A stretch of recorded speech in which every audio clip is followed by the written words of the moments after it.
Hello, everyone. My name is Paul Dobry. I'm a pharmacist at Ascension St. John Hospital in Detroit, and today I'll be presenting on rivaroxaban versus warfarin for the management of atrial fibrillation in patients with morbid obesity.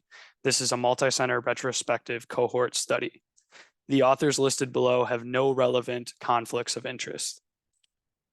The objective of this study is to evaluate whether rivaroxaban is as safe and effective as warfarin for the treatment of non-valvular atrial fibrillation in individuals with a BMI of at least 40 kilograms per meter squared and/or a weight of at least 120 kilograms. Incidence rates of both atrial fibrillation and obesity are increasing rapidly. A 4% increased risk of new onset atrial fibrillation is observed with every 1 unit increase in BMI above the threshold of 25 kilograms per meter squared. Uncertainty exists surrounding the safe and effective use of rivaroxaban in severely obese individuals. This is largely due to the fact that historic trials have underrepresented patients with obesity. In addition, pharmacokinetic and pharmacodynamic studies suggest lower peak drug levels, higher volumes of distribution, and lower overall drug exposure with increasing weights.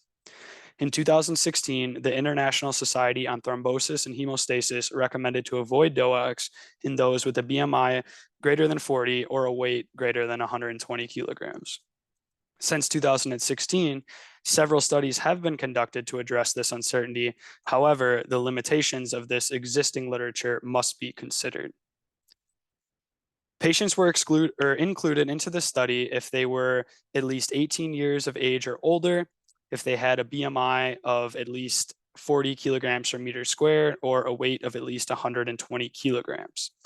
They also had to have a diagnosis of non-valvular atrial fibrillation, as well as be discharged with a prescription for either warfarin or rivaroxaban.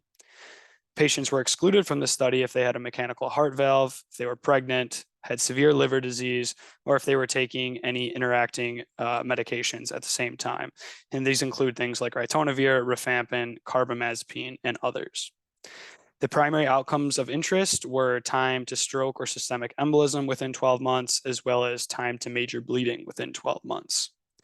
For the secondary outcomes, we looked at the incidence rates of stroke and systemic embolism, major bleeding, clinically relevant non-major bleeding, all-cause mortality, and switch in anticoagulant.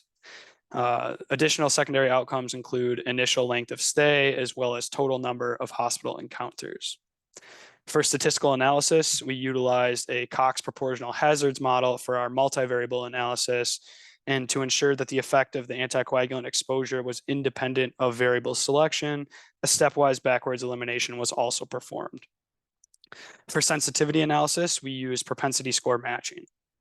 All outcomes were assessed via ICD-9 and ICD-10 codes, and they were confirmed through manual chart review for 12 months following the index visit.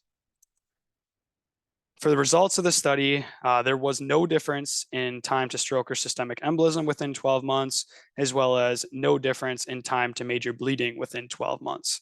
These both had held true when the stepwise elimination backwards regression were performed. For secondary outcomes, we also see that there was no difference in incidence rates of stroke, systemic embolism, major bleeding, clinically relevant non-major bleeding, or all-cause mortality. We do see that there was a difference in switch in anticoagulation, with patients taking rivaroxaban significantly more likely to switch anticoagulants. We also see that our rivaroxaban patients had a significantly lower initial length of stay, as well as a significantly lower total number of hospital encounters. Our secondary outcomes after propensity matching largely stayed the same. Again, we see no difference in stroke or systemic embolism, major bleeding, or clinically relevant non-major bleeding between the two groups.